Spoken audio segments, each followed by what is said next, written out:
Go. A great night to one and all. Welcome to the mid-review for Philippine Licensure Examination for Teachers for Mathematics Majors. I am Mr. Kim J.C. Ensho, and I will be your discussant for set 3.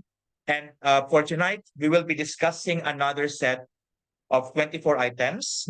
And I will be giving you two additional problems for you to solve. So before we start the discussion, let us all be reminded that we are in the most holy presence of God. Lord God, Heavenly King, Father and Lord, thank you for this beautiful day, this opportunity you have given us to share, to gather in this virtual meeting. We are hoping and praying that as we are about to start the review, the set 3 of the mid-review, please bless each one of us. Keep us all safe night and day. Give us or bless us with a rational mind and hoping that you will bless them, Lord God, as they prepare for the licensure examination for teachers. All of this we pray in Jesus' name. Amen. All right. Good evening po sa ating lahat. And I hope that we are ready. So you were able to take this test in your quizzes. So for the direction, so shade the letter of the correct answer. If you believe that the correct answer is not found among the choices, I hope you have chosen or shaded me. Okay? So I believe that we are ready. So let's do this. Let's have item number 1. The ratio of an interior angle to an exterior angle of a regular polygon is 3:2. How many sides does this polygon have?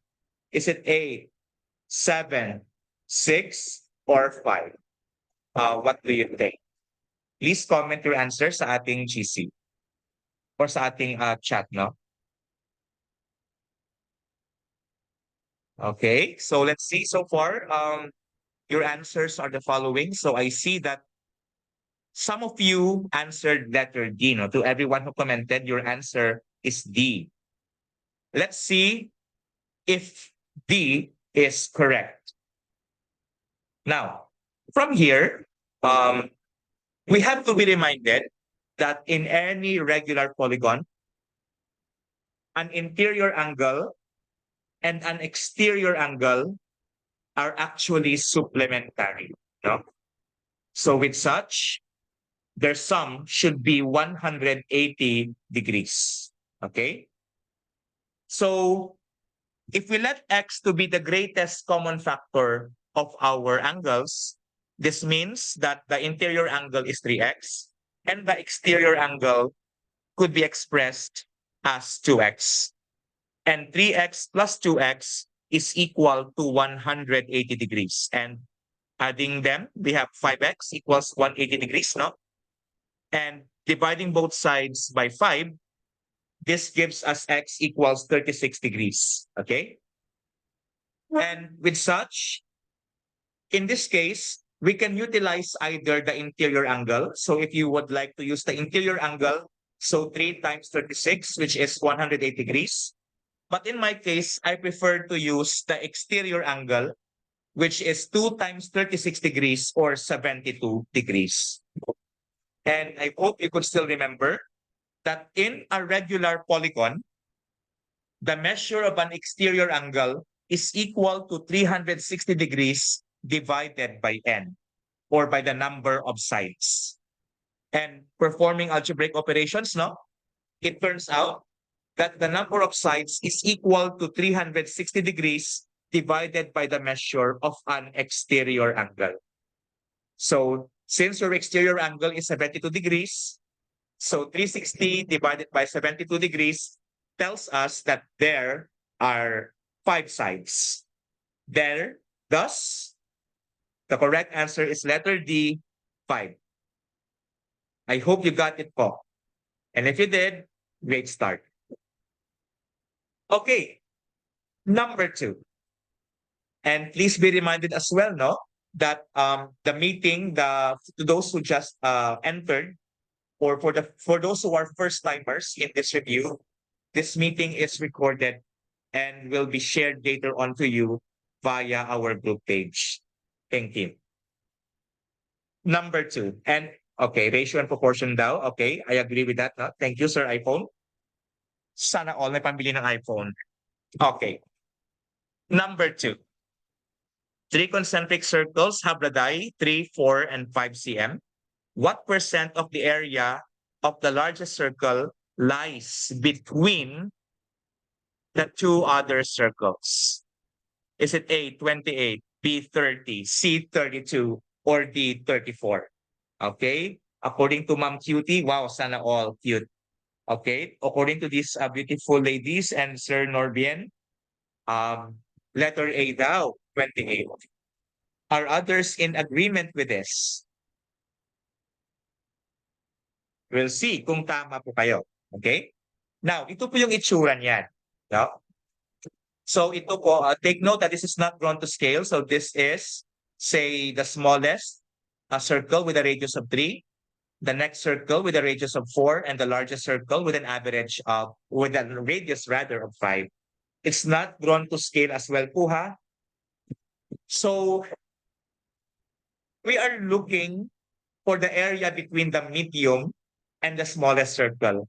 And that area is ito po, no? So ito po, yung area na hinahanap natin. This area is what percent of the area of the largest circle. So the area of this part is just the difference of the areas of the medium circle and that of your smallest circle po, di ba? Kaya yung mangyayari dito ay ano. So di ba alam po natin that the area is equal to pi r squared. So the area of this medium circle is pi times 4 cm squared minus the area of the smallest circle, which is pi times 3 cm squared, no? And that would be 16 pi cm squared minus 9 pi cm squared or simply 7 pi cm squared. So dito po yan. And now, the area of the largest circle naman po, no? Since the largest circle has a radius di po ba na 5 centimeters, therefore its area is pi times the square of 5 cm, which is, by the way, 25 pi centimeters squared. So ang tanong, 7 pi cm squared is what fraction of 25 pi cm squared? To do that, syempre, kailangan po natin i-divide yung kanilang areas. So with such, no, kung makikita po natin, the pi would cancel, pi and pi will cancel. What else? The cm squared and the cm squared will also cancel, which tells us yung matitira po dito sa taas ay 7 over 25. So you have two options, no, to express this into percent. The first option is you 7 divided by 25, then multiply by 100. Or another way is multiply both numerator and denominator by 4. Bakit tayo mag-multiply ng 4, both numerator and denominator? To make the denominator equal to 100. That's why I have here 28 over 100, which is, by the way, 28%. So the correct answer po is letter A. Okay, good job. Thank you. So far, we have at least 5 people who got the item correctly. Good job po. But again po ha, if you have questions, feel free to ask them in our chat. Huwag po kayong mahiyang magtanong ha, kung may right med po nito. Char lang. Okay, I'm not endorsing any product. Because in the first place, last place ka lang sa buhay niya. Char lang. Number 3, the corresponding sides of two similar triangles are in the ratio 2:7. If the area of the smaller triangle is 36 meters squared, what is the area of the larger one? Did you go for 387, 395, 441, or 458? It's understood po that this are all in square meters. What do you think is the correct answer for number 3? Letter C daw, sabi ni Ma'am Jackie Lou, 441. Same with Ma'am Gemma, Ma'am Cutie, ni Ma'am Hannah. Okay. How about the others po? Huwag po kayong mahiya ha, don't worry po. This is a community, no, where we encourage everyone to participate. tama man po o mali yung sagot natin. Yung mahalaga po ay nagpa-participate po tayo, natututo po tayo. Okay? Huwag po kayong mahiya. Okay, so far, we have letter C coming from various individuals. Okay? Now, tingnan po natin. Tandaan po natin ito ha. If the ratio of their sides, the ratio of the two sides of two similar triangles ay same po sa ratio ng kanilang perimeters. And actually po, siguro yung iba sa atin, iba yung sinagot, no? Aside from letter C. But take note po natin ha, meron po tayong theorem na nagsasabi na if we have similar triangles, if the ratio of their sides is equal to the ratio of the perimeters of these two similar triangles, whereas the ratio of their areas naman po is actually equal to the square of the ratios of their sides. So kung yung ratio ng perimeter ay 2:7, which is also the ratio of their sides, no? Yung ratio ng kanilang area, sigurado po tayo dito, ay 2:7 quantity squared, which is 4:49. So kung ginamit po natin yung 2:7 sa paggawa ng ating proportion, pasensya po, hindi po siya tama. That's why yung dapat po natin gamitin ay 4:49. So let X be the area of the larger triangle in meters squared. No? So by ratio, no, or by means of a proportion, by direct proportionality, 4:49 of smaller to larger triangle equals that of the smaller is to the area of the actual larger triangle. So in my case, no, remember, in a proportion, the product of the means is equal to the product of our extremes po. That's why, yung ginawa ko po, yung means, yung pong nasa loob, no? Yung nasa gitna, 49 times 36, it's here. Yung extremes naman po ay yung mga nasa labas, no? 4 times x, that gives us 4x. And 49, that's 49 times 36 divided by 4 na lang. So x is actually 441 square meters. So congratulations po sa lahat ng sumagot ng C. Correct. Okay. But before that, no, I would like to thank my sponsors. I would like to thank Aquaflask. Sa Aquaflask, mas nagiging easy ang task with Aquaflask. Wala. Number 4.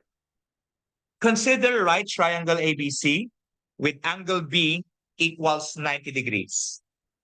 Let B be a point on side AC such that BD is perpendicular to AC.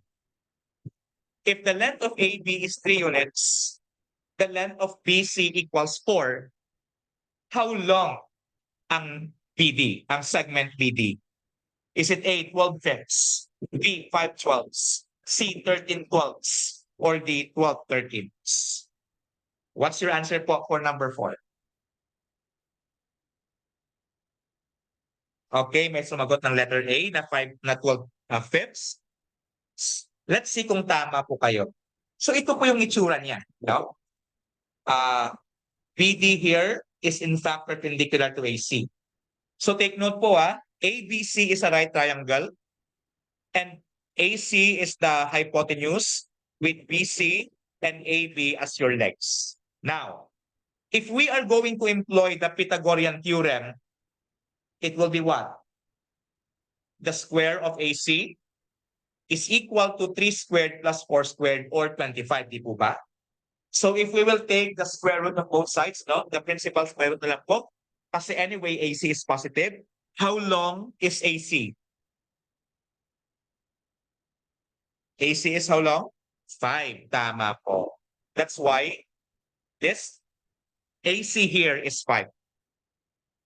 Now, you might be asking, sir, so what kung 5 yan?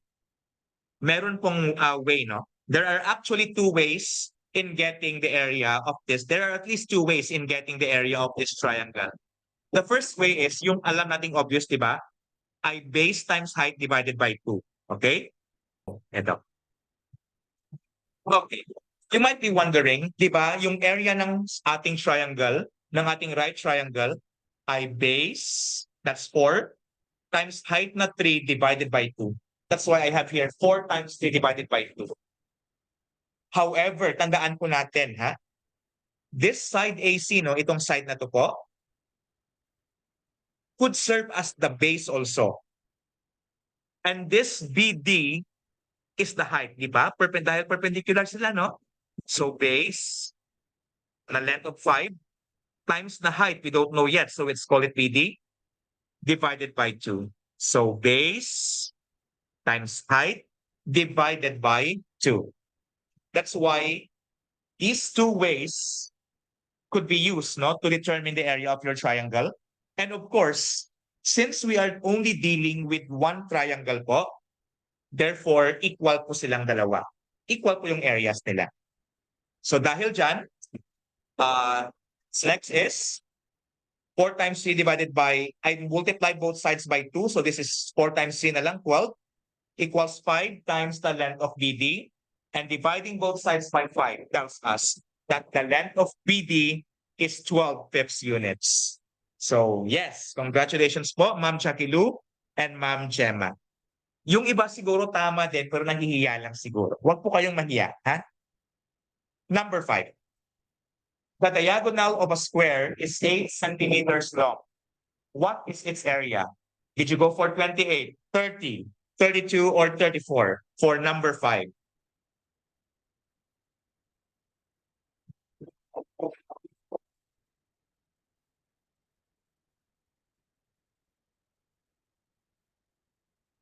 Sige.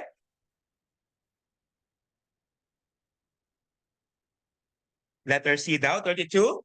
Let's see kung tama yung 32. Tandaan po natin, ha, this concept is true for diagonals, squares, rhombi. Tandaan po natin that diagonals of squares, rhombi, and kites are actually perpendicular. And using their diagonals, the area of these quadrilaterals could be found using A equals D sub 1 times D sub 2 over 2, where D sub 1 and D sub 2 are the lengths of their diagonals.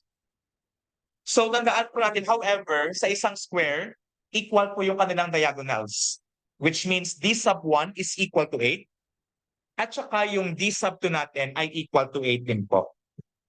That's why it's 8 cm times 8 cm divided by 2, and that gives us 32 centimeters squared, letter C. Great job. So usually kasi, no, yung ginagawa po kasi ng iba is ginagamit niya muna, no, gumagamit siya say ng 45, 45, 90, or kaya ay Pythagorean theorem upang hanapin yung sides, yung base at saka yung length ng side ng square, no? Then side squared. Pero don't worry, they will still yield the same answer. Number 6. The diagonals of a rhombus measure 10 and 12, 10 and 24. How long is the height of the rhombus? Is it A, 12 over 50, B, 53 over 12, C, 130 over 12, or D, 120 over 13? Number 6 daw, D, sabi ni ma'am. How about the others po? Medyo mahirap slightly, no? Medyo mahirap slight. Okay. Letter D rin ang sabi ni Ma'am Cutie, ni Ma'am Thea, ni Ma'am Jackie Lou. Let's see kung tama po yung D na yan. Kung tama kayo, di wow. Okay, ito po yung rhombus natin, no? And also, tandaan po natin, ha? Sa isang rhombus, hindi lang sila perpendicular yung diagonals. Also, diagonals bisect each other.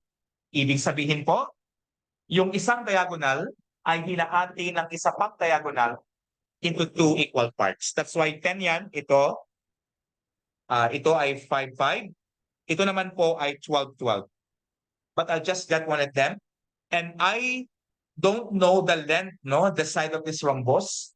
So let's just call it X po muna. And dahil perpendicular nga po yung dalawang diagonals ng rhombus, we can utilize, totropahin, sana all. We can use now the Pythagorean theorem, no, to determine the value of your X, which is negative, char lang.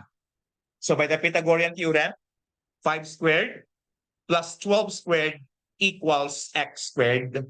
So 5 squared plus 12 squared is 169 equals x squared, and extracting the principal square root tells us that x is 13. So therefore, yung side ng rhombus po natin ay 13 units o 13 centimeters. No? Ano po naman ang unit doon? And remember, gaya po ng sinabi ko kanina, no? Yung area po ng ating rhombus could be determined using the formula d sub 1 times d sub 2 over 2. So diagonal 1 times diagonal 2 divided by 2. That's why meron po tayong 10 times 24 over 2, which tells us that the area of this rhombus is 120 centimeters squared. Pero I believe, no, na meron pang isang formula sa pagkuha ng area ng rhombus gamit ang base at saka height. Sige nga po. Using the base and the height of a rhombus, ano po yung formula sa pagkuha ng area? Again, using the base and the height of the rhombus, ano po yung formula sa pagkuha ng area ng rhombus?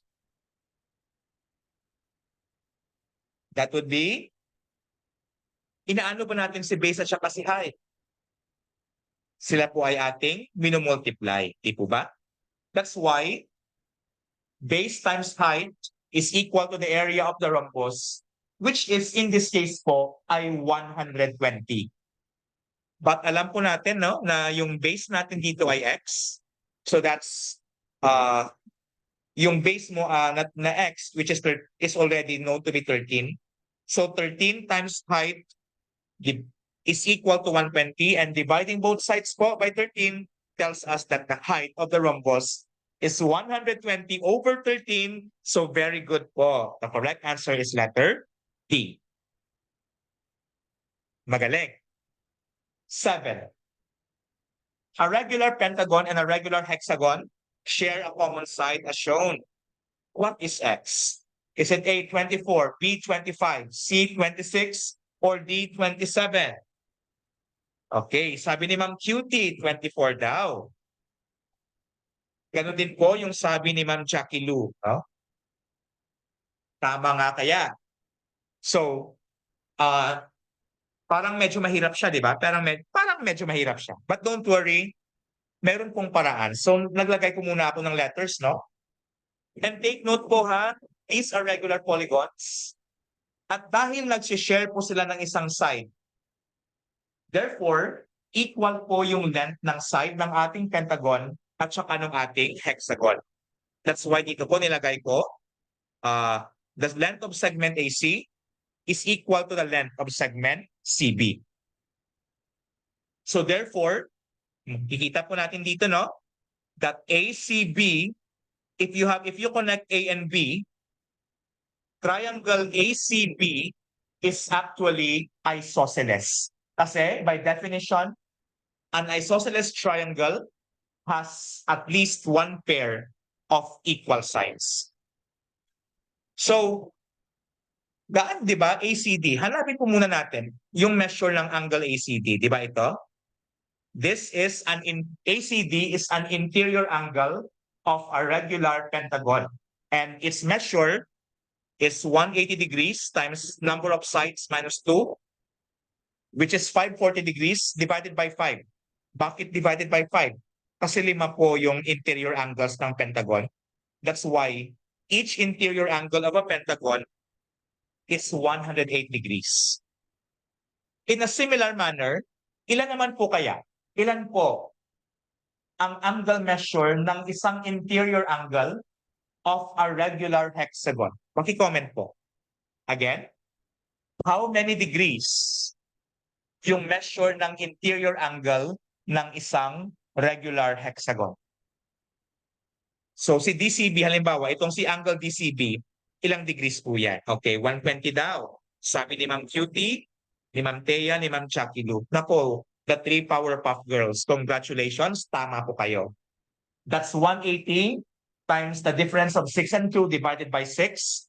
So each of the interior angles, so it follows, no, that angle DCB is 120 degrees.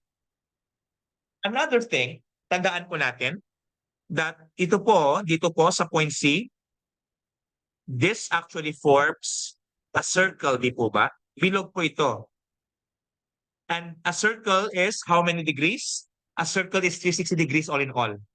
So meron ka ng 108 degrees dito, meron ka ng 120 degrees dito. So add them and subtract it from 360 degrees, it follows that angle ACB is 132 degrees. So this is 132 degrees dito po.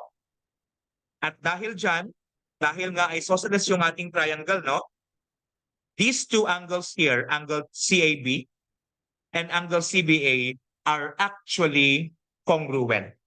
That's why 180 degrees minus 132, or that's 48 degrees. Yung sum ng dalawang angles na ay 48 degrees. And since they are congruent, dividing it by 2 tells us that the value of angle A, the value of angle ABC or X is 24 degrees. Letter A. Okay. Number 8. B is a point on circle A with diameter CD. If BC equals 6 and BD equals 8, what is the area of the circle in square units? A, 25 pi, B, 50 pi, C, 75 pi, or D, 100 pi?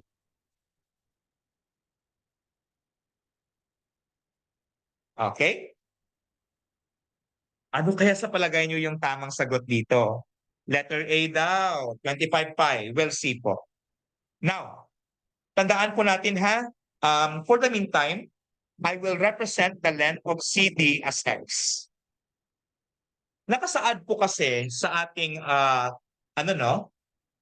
na CD is a right, that CD I mean, is a diameter. Tama po ba? So this tells us no that in this case, A is our center po. And tandaan po natin ito. Tandaan po natin ito ha. If, remember, this angle CBD is an inscribed angle.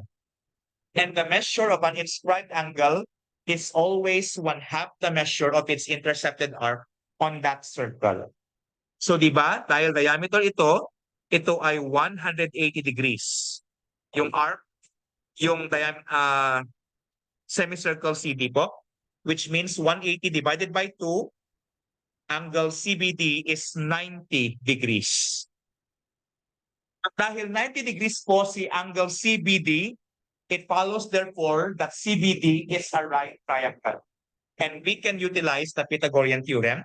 And another thing, no, if this is your diameter, no, and you form a triangle there, tandaan po natin, that triangle is always a right angle. Basta, this is the hypotenuse of your triangle is the diameter of your circle. That's why, by this, no, so 100 is equal to x squared.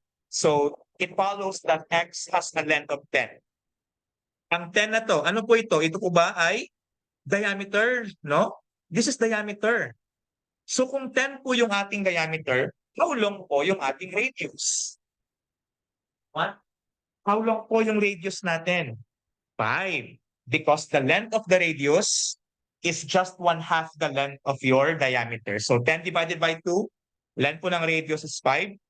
And its area, the area of a circle is pi r squared.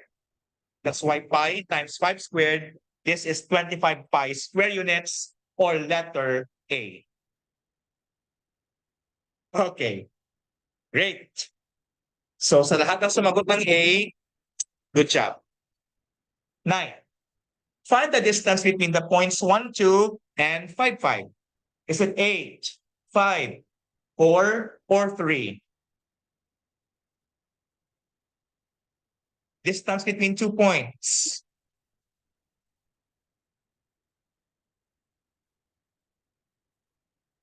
P daw. Okay, let's see kung tama po yung B. Now, I hope no that you could still remember the distance formula between 2 points. That's D equals the square root of the quantity x sub 2 minus x sub 1 squared plus y sub 2 minus y sub 1 squared. Okay? And if we let this know, the 1 is x sub 1, 2 is the y sub 1.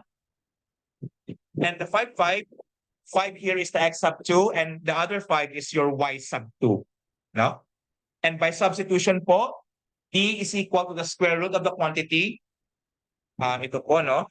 5 minus 1 quantity squared plus 5 minus 2 quantity squared. So this becomes 4 squared plus 3 squared, which the radicand simplifies to 16 plus 9 or 25. And the square root of 25 is 5. So letter B. Very good. Congratulations. I believe na marami pong nakakuha ng tamang sagot dito. Padayon lang po mga moms and sirs. 10. A line of slope 3 passes through the point 7, 10. If a point on the line has an abscissa of 2, find its ordinate. A, did you go for -3, -4, -2, or -5? Okay, let's see what your answer is for number 10.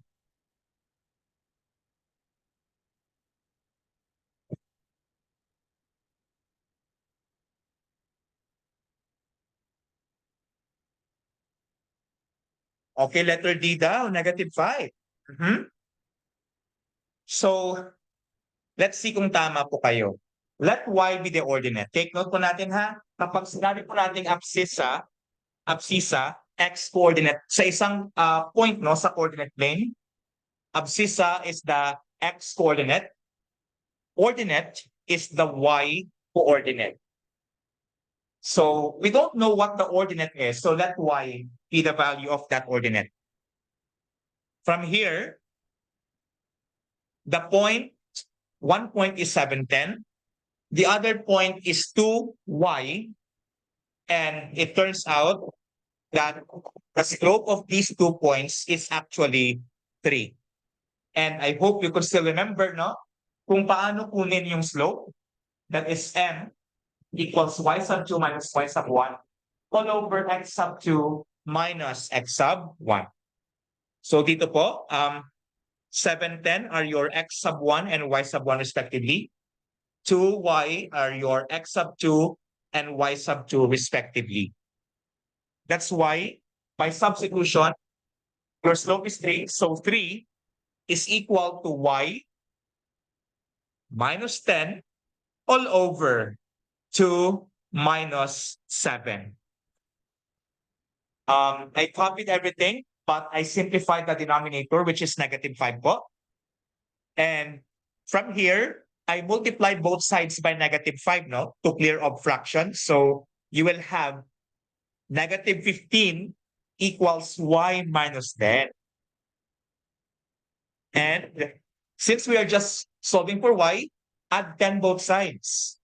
And this becomes -15 plus 10, or the value of y now is -5, letter D. So congratulations to all who got it right. But if not, again, this is a learning experience. 11. Find the equation of a line through 1, 2, parallel to the line 3x minus 2y equals 4. Is it A, 2x plus 3y equals 8? B, 3x minus 2y equals 2. C, 2x plus 3y equals 4. Or D, 3x minus 2y equals -1. Let's see what your answer is for this item. Okay, saglit. Many of you answered letter D. Let's see if you got it right, no? So actually, there are many ways of doing this problem. And one way, if you are just after of the standard form of a line, no? The best way, one of the best ways to do this is copy the left side of this 3x minus 2y and equate it with C. Why? Because there are many instances wherein usually no, they just differ on the left side part, but they would just the left side parts would be are the same, but they would differ with a constant. That's why the 3x minus 2y is equated with c. Because take note, they are parallel. No? So and parallel lines have the same slope, but different y-intercepts. And I will substitute this x by 1, and y here will be substituted by 2. So that's 3 times 1 minus 2 times 2 equals c. And c has a value of negative 1. No? And since c is negative 1, what do we do next? You go back to this equation here. Okay? And replace c with negative 1. Hence, the equation that we're looking for is 3x minus 2y equals negative 1, letter D. Maybe yung approach ng iba po ay iba. No? Siguro yung ginawa ng iba, hinanap yung slope ng line. After mo hanapin yung slope ng line, ginamit mo yung slope at saka point, no? Using the point slope form. Don't worry, you are still expected to arrive to the same correct answer po. Okay. 12. Find the equation of a line passing through 1, 4, and 4, 1. Did you go for x minus y equals 3, x plus y equals 3, x plus y equals 5, or x minus y equals 5?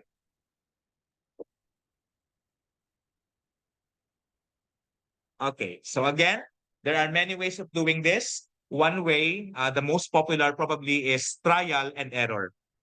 So if the 2 points if both the 2 points satisfy that equation, then that is the correct answer. Okay, so you answered letter C.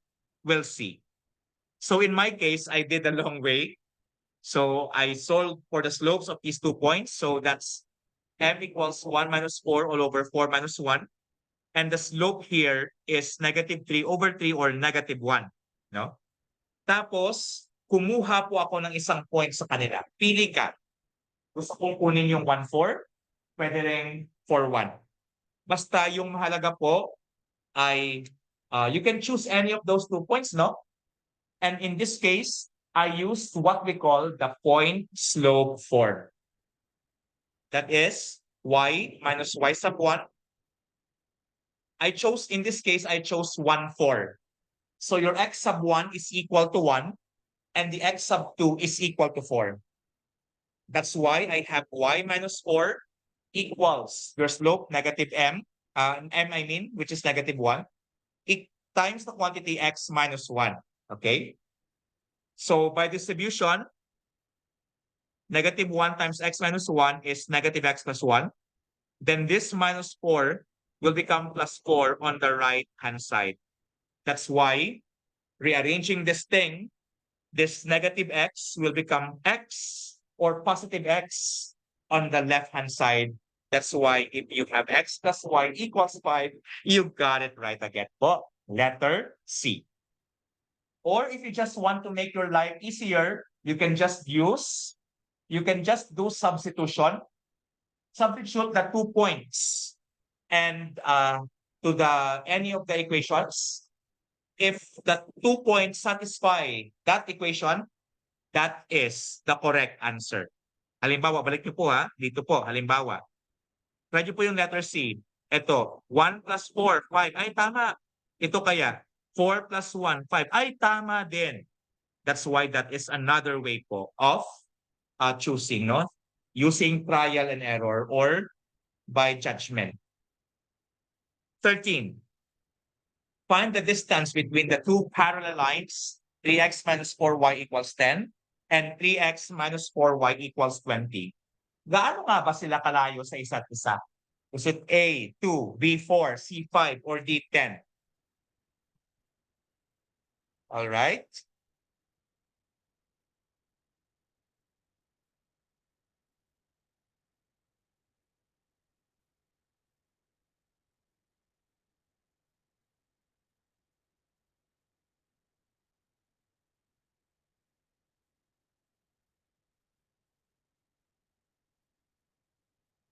Okay, let's see what you have in mind.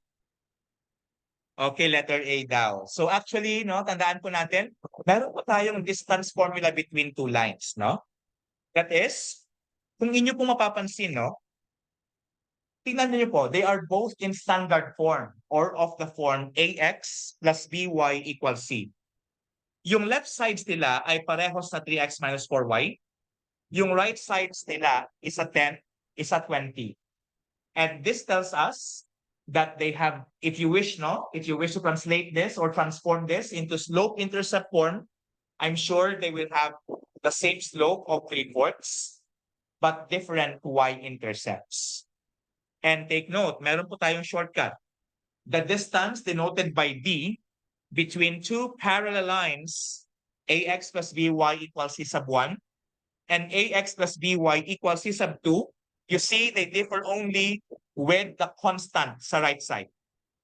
The formula, the shortcut is d is equal to the absolute value of the quantity, c sub 2 minus c sub 1, all over the square root of a squared plus b squared. So in this case po, dito sa lines na to, no, yung ating pong c sub 2 ay 20, yung 10 naman po yung ating c sub 1. Tapos, 3 is our A, -4 is our B. And by substitution again, that's D equals the absolute value of the quantity 20 minus 10 all over the square root of 3 squared plus the square of -4. Your numerator simplifies to 10. Your denominator simplifies to 9 plus 16, which is 25. Your denominator simplifies to 5 because the square root of 25 is 5. And the absolute value of 10 over 5 is absolute value of 2, which is just 2. Letter A. Very good. 14. What is the slope of the line perpendicular to 2x minus 5y equals 1? Did you go for -5/2, -2/5, 2/5, or 5/2? What do you think?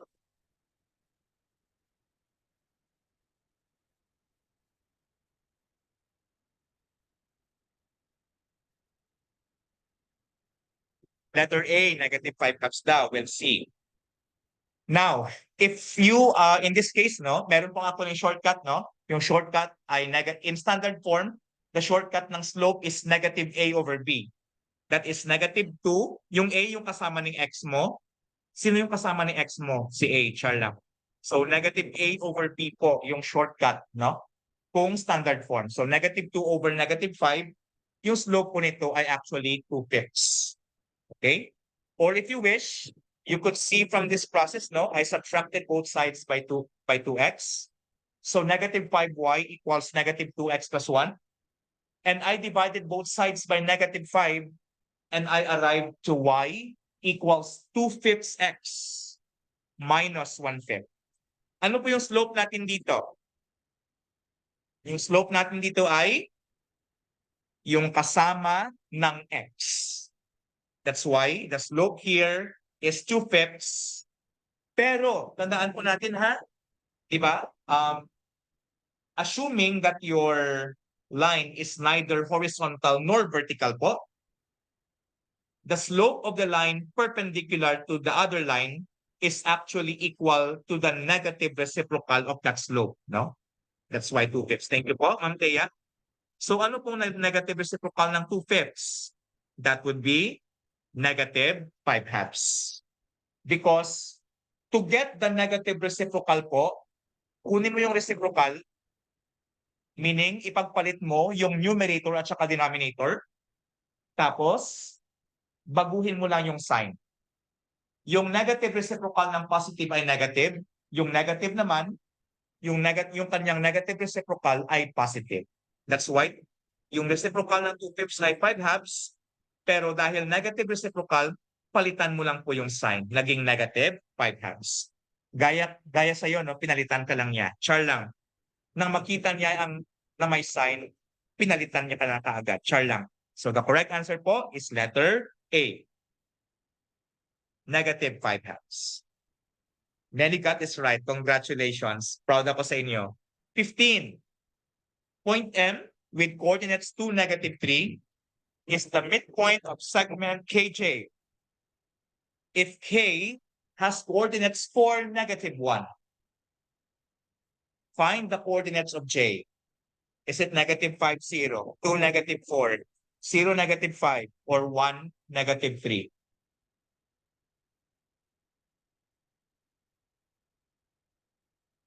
Okay? So far, they're still waiting, no, for a few moments.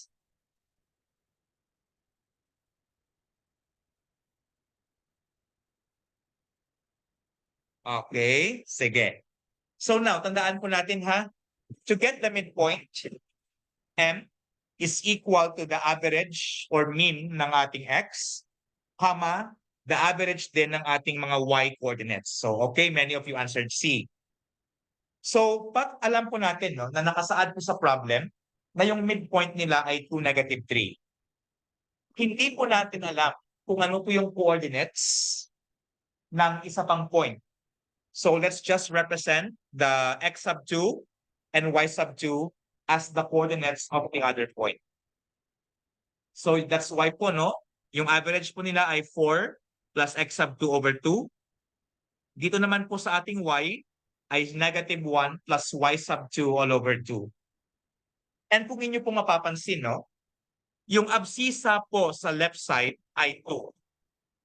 Yung abscissa naman po o yung x component ng point sa right side ay 4 plus x sub 2 over 2, which means equal po sila.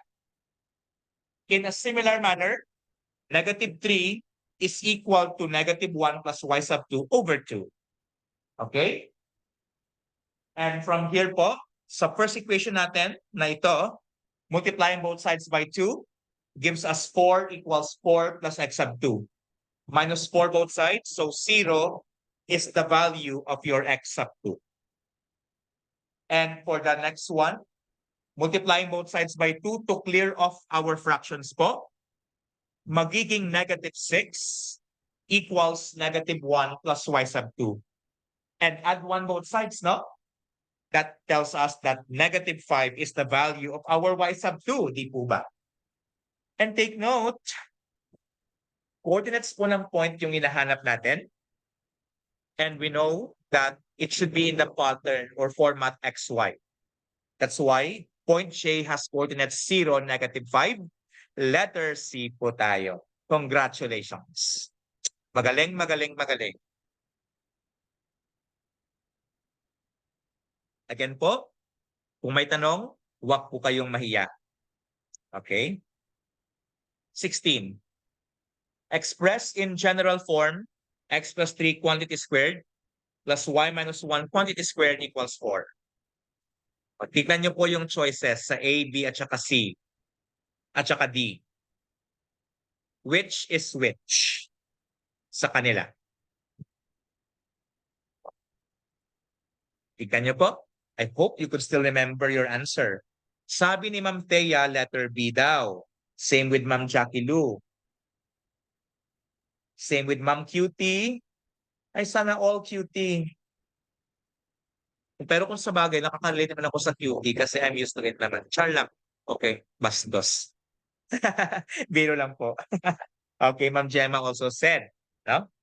So, meron pong ano, no? So, to express this in general form, by the way, no, if you are, I hope you are aware that this is of the form x minus h quantity squared plus y minus k quantity squared equals r squared, which is in fact the form of what kind of conic section? Is this a circle?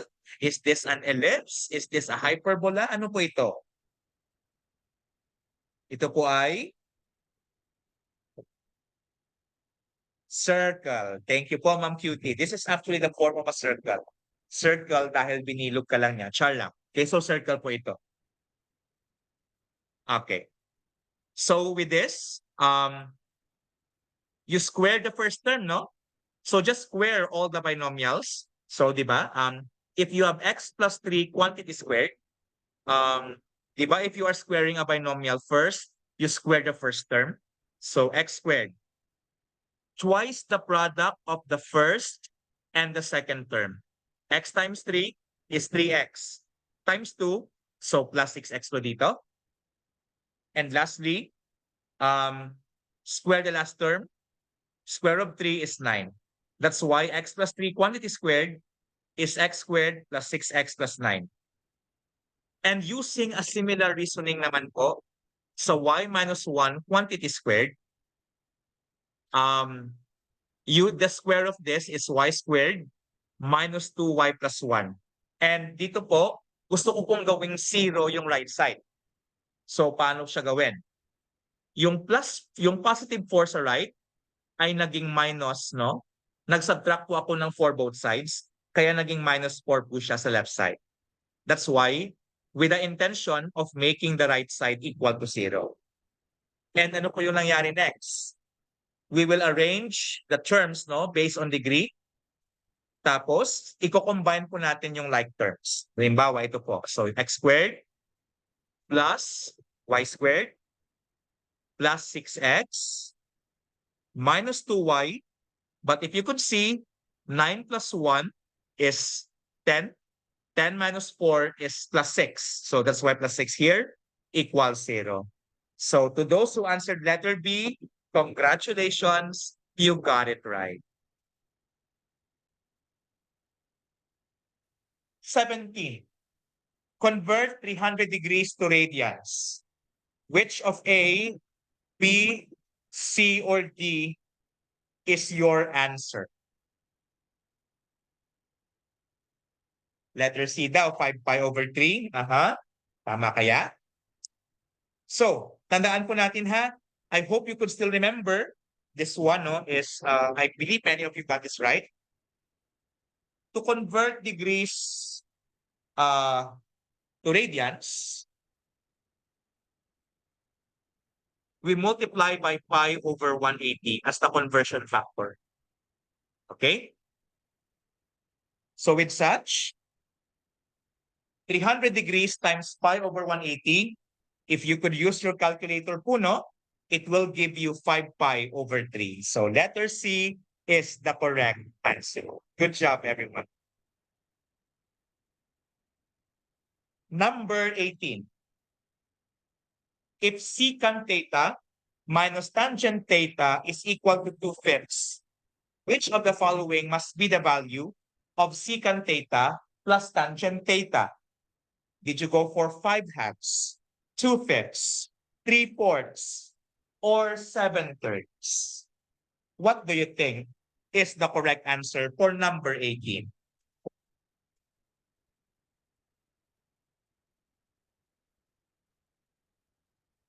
Okay, let's wait for the responses.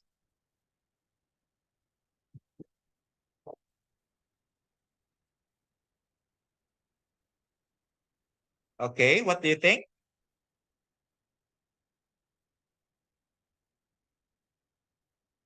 Letter A daw, sabi ni Ma'am Cutie. Naku, bagay po tayo sa pangalan, ma'am. Tama nga kaya si Ma'am Cutie? O hanggang cutie pie lang siya? Let's see. Tandaan po natin, may shortcut po dito. Gumamit po ako no? Meron po tayong identity, no?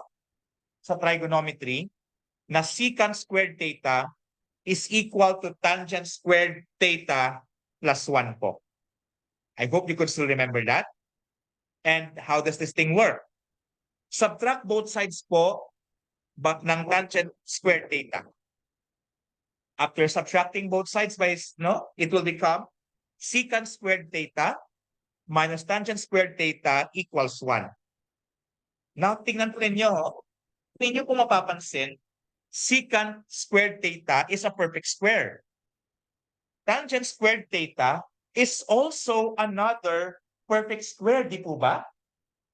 So therefore, and since minus po yung nasa gitna ng dalawang perfect squares, we can say that secant squared theta minus tangent squared theta is a difference of two squares.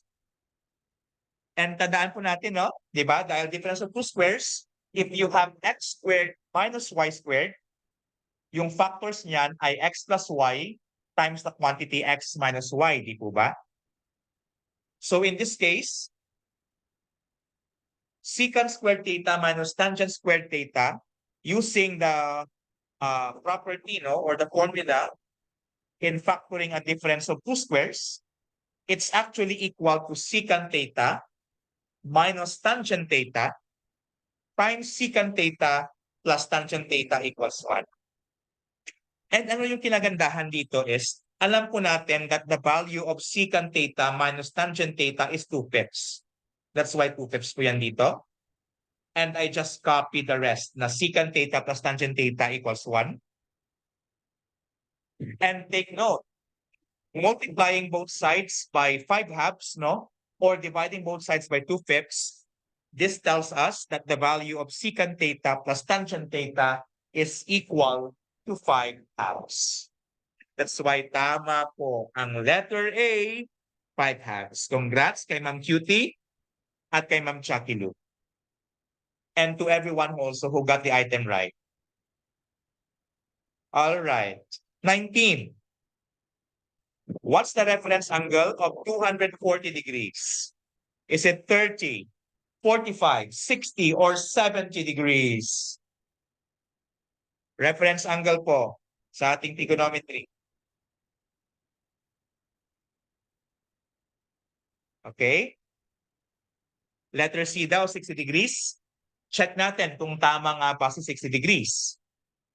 And 60 degrees is tan tan tan tan tan tan. Tama po kayo. Kapag sinabi po nating reference angle, it is the smallest acute angle, no? It is the smallest positive acute angle a certain angle makes with respect to the x-axis. So letter C po. So dahil, for example, bakit siya letter C din? Di ba dahil 240 degrees po yung ating angle, an angle in standard position po, no? Its initial side is the positive side of the x-axis, and its terminal side can be somewhere else, by the way. If the angle is positive, the angle should be rotated counterclockwise. But if the angle is negative, then it should be rotated in a clockwise manner.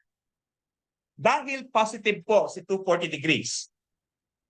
So mula rito, i-rotate po natin siya ng 240 degrees. So dito, papunta dito, 90 degrees yan. 90. Going here, that's another 90 or 180. And may sobra ka pa na 240 minus 60, sorry, 240 minus 180 na 60 degrees, di po ba? And dito po yan. And dahil dito po, sa third quadrant, ito yung x-axis, ito yung the smallest positive acute angle as well. Therefore, this is the correct answer, no? So 60 degrees po yung measure ng ating reference angle. Letter C. Kung sa first angle, kung sa first quadrant po siya, dito po yan makikita malapit. Kung second quadrant, dito. Kung third quadrant, dito. Kung fourth quadrant, dito. Tandaan po ha, ito ay always with respect to your x-axis talaga. Dapat x-axis is involved. Okay?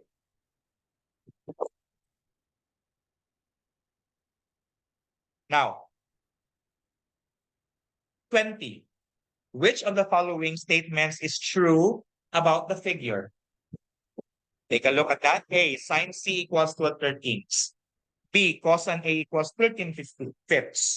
C, secant A equals 12/5. Or D, cosecant C equals 13/12. What do you think?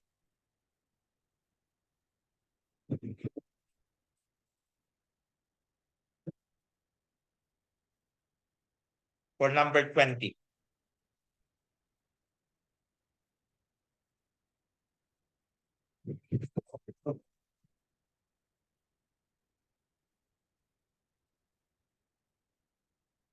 All right. Letter E daw, sabi ni Ma'am Chucky Lou at saka ni Ma'am Cutie. Tama nga kaya?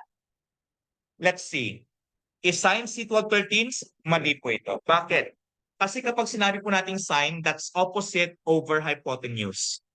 If this is angle C, sine C is opposite 5/13. Dapat 5/13 po. Okay. Cosine A is mali rin. It's not 13/5. Remember, cosine is adjacent over hypotenuse. Ano po yung adjacent dito? Ano po yung, sige, paki-comment po. Ano pong actual value ng cosine A natin? Cosine A should be what?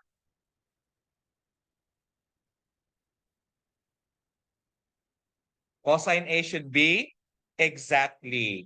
Dahil ito yung acute angle mo, yung adjacent niya ay 5/13. Dapat 5/13 po yung cosine A.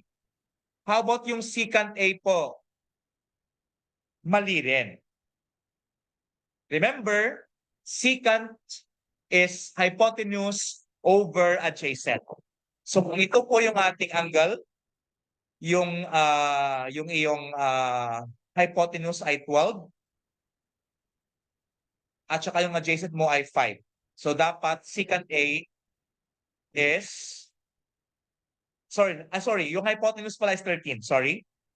It should be 13/5. And lastly, mali rin po si cosecant C. Bakit? Cosecant is the reciprocal of sine, no? So cosecant is actually hypotenuse over opposite. So if this is your angle, yung ating pong hypotenuse ay 13, yung opposite po natin ay 5. So dapat yung value po ng cosecant C ay 13/5. Therefore, since there's no correct answer in the choices, we'll go with letter E. Very good. So thank you po sa lahat ng nag-comment. I really appreciate it po. And yes, very good. Next. 21. Simplify. Cosine X multiplied to the difference of cosecant X and secant X. The whole thing subtracted by cotangent X. Did you go for -1, 1, secant X, or tangent X?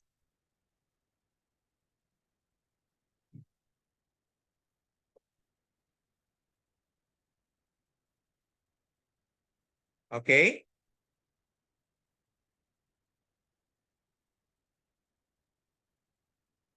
We'll see if you got it right.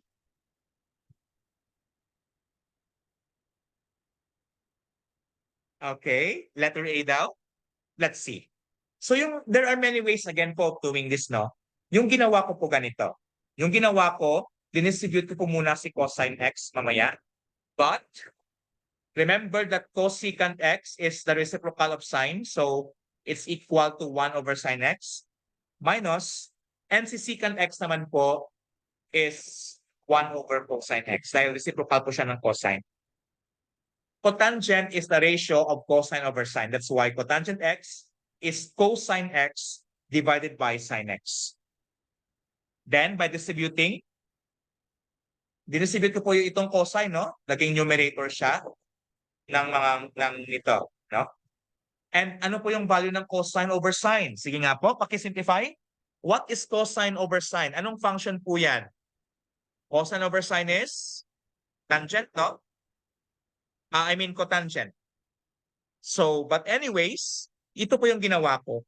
May nakita po ako na, di ba notice nyo ito, cosine X over sine X? Minus cosine X over sine X, magiging 0 ito, yung dalawang to. At yung matitira na lang ay negative cosine X over cosine X, which is -1. The correct answer po is letter A. And if you got letter A, congratulations. 22. Very good. Thank you po sa lahat ng nag-comment. If sine A equals 4/5 and theta is between 0 and pi halves, then cosine 2 theta is equal to blank. Is it 24/25? 7/25. Negative 7/25. Or 144/25. What do you think po?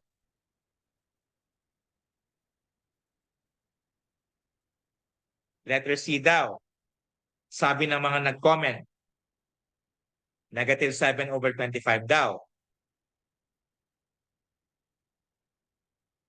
Sabi, okay, so far we have 3 people who commented letter C, but let's see if that's correct. I hope, no, this is actually, if sine theta is 4/5, I hope, no, that you are familiar with this identity for your double angle for your cosine. Cosine 2 theta, actually, no, meron tatlong identities dyan, no? Cosine 2 theta, one of them is cosine squared theta minus sine squared theta. The second one is 2 cosine squared theta minus 1. And this one on the screen is the third one, which is cosine 2 theta equals 1 minus 2 sine squared theta. Bakit ko ginamit ito? Kasi alam ko yung value ng sine theta, which is 4/5. That's why by substitution, that's 1 minus 2 times the square of 4/5. Remember, sine squared theta means you are going to square the value of sine theta. That's why 4/5 squared. And 4/5 squared is 16/25. 2 times 16/25 is 32/25. And 1 minus 32/25 is negative 7/25. And that is letter C. Very good. Yay. Congratulations po. Letter C. So, kung ginamit niyo po yung ibang formulas, it's okay po. I'm sure that you will still get the same correct answer din po. 23.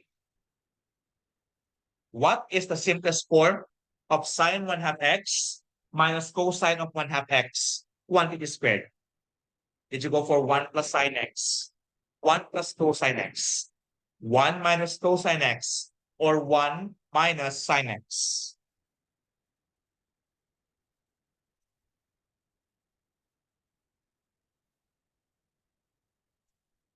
Try go.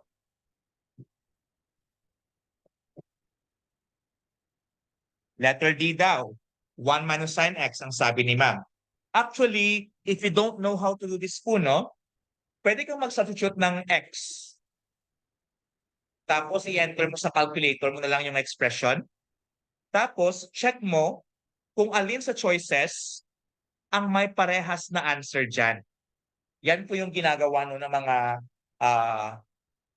pwede kang mag-trial and error kung saan sa kanila ang mag-yield ng the same answer ko. But for now, I will teach you how to do this, no? Even without doing that, without doing trial and error. So yung ginawa ko, squaring this, no? Remember, if you square a binomial, square the first term. The square of this is sine squared of 1/2 x. Twice the product of the first and second term. Sine 1/2 x times negative cosine 1/2 x is times negative 2 pa po, times 2 pa rather. It's negative 2 sine of 1/2 x cosine of 1/2 x. Plus the square of the last term. The square of negative cosine 1/2 x is positive cosine square of 1/2 x. I hope that you could follow po. And rearranging the terms, no, I'll just rearrange the terms and group together sine squared of 1/2 x plus cosine squared of 1/2 x minus 2 sine 1/2 x cosine 1/2 x. Now, tandaan po natin ha, meron po tayong expression, no, sa trigonometry po natin that sine squared of 1/2 x plus cosine squared of 1/2 x equals 1. Because sine squared theta plus cosine squared theta is equal to 1 po. So I will replace this thing with 1 later on. And 2 sine of 1/2 x times cosine of 1/2 x is actually equal to sine x using the double angle identity. That is, remember, meron tayong formula. Sine 2 theta is equal to 2 sine theta cosine theta. And by replacing or by substitution, this is now 1 minus sine x, or letter D. Okay, thank you. Oh, Ma'am Cutie and Ma'am Len got it right. Good job.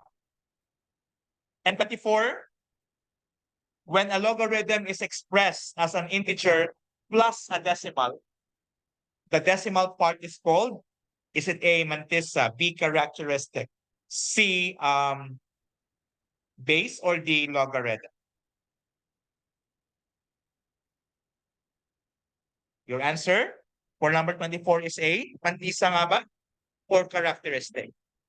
Okay, para hindi po tayo mawala, just remember po, centimeter po. Just remember centimeter, cm. C dot M. That is characteristic dot mantissa.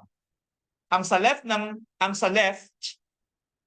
ng period or ng dot ay yung characteristic ay whole number. And yung nasa right naman po, yung mantissa ay yung decimal, yung non-negative decimal part ng isang logarithm. That's why the correct answer here is letter A. Very good. Letter A. And let's have extra math. Okay. I think correct me if I'm wrong. I think I presented this last time or earlier nga ba? Sige nga, if you could still remember, the diagonal of a square is 8 cm long. What is its area?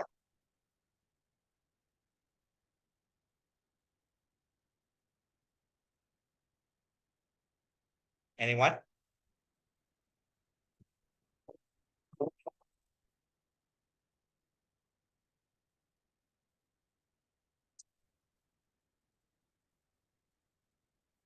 It is 32 daw?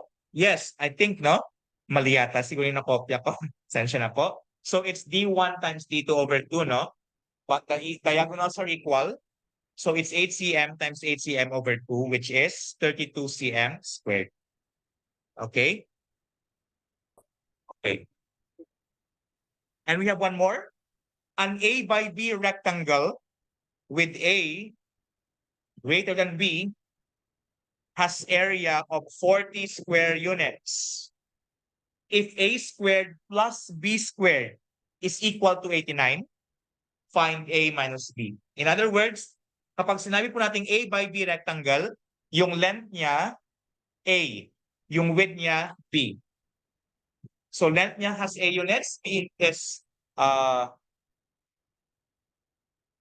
the width, no? So ano kaya yung sagot dito? Ano kaya ang value ng A minus B? May value pa ba siya o wala na? O hanggang cutie pie na lang talaga? Char lang. Okay. Sige po, try nyo.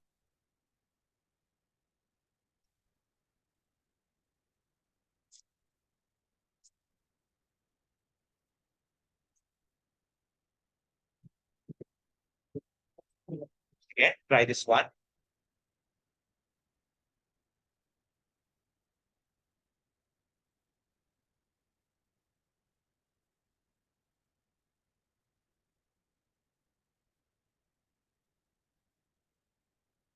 Okay.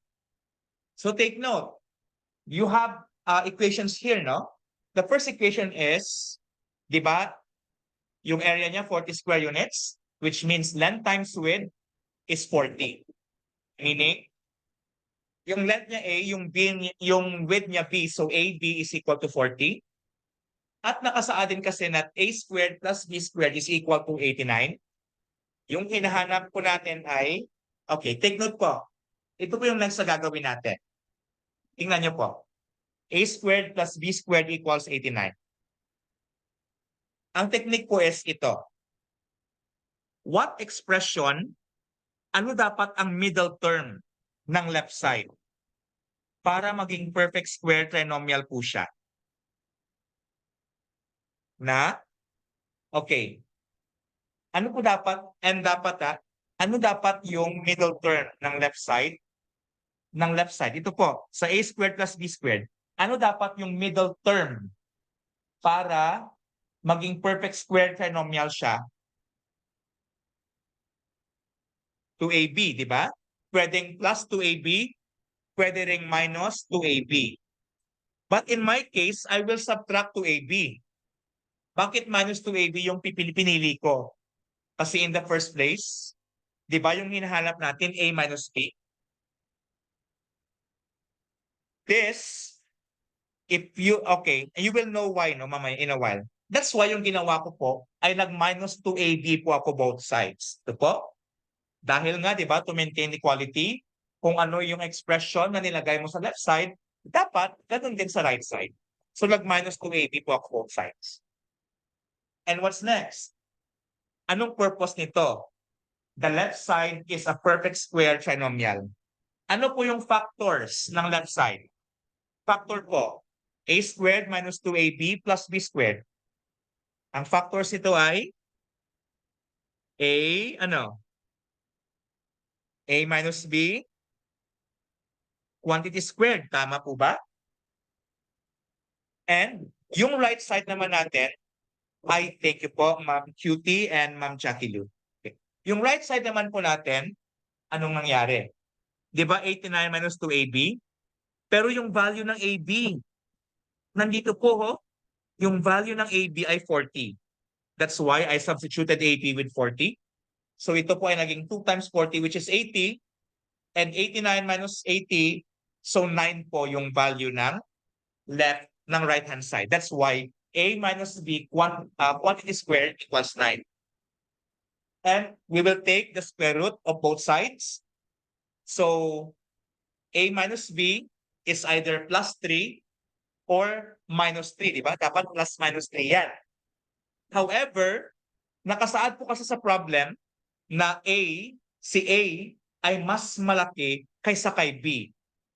And if A is greater than B, then the difference of a larger number and a smaller number is always positive. That's why po I adopted the positive value which is 3. I hope na malinaw po sa ating lahat. Kasi kung sabi niya sana na A is less than B, then negative 3 po yung kukunin natin. Pero mas malaki si A eh. So dapat positive 3 po. And with that, thank you so much po and a great night to one and all. God bless everyone and good luck po sa ating lahat.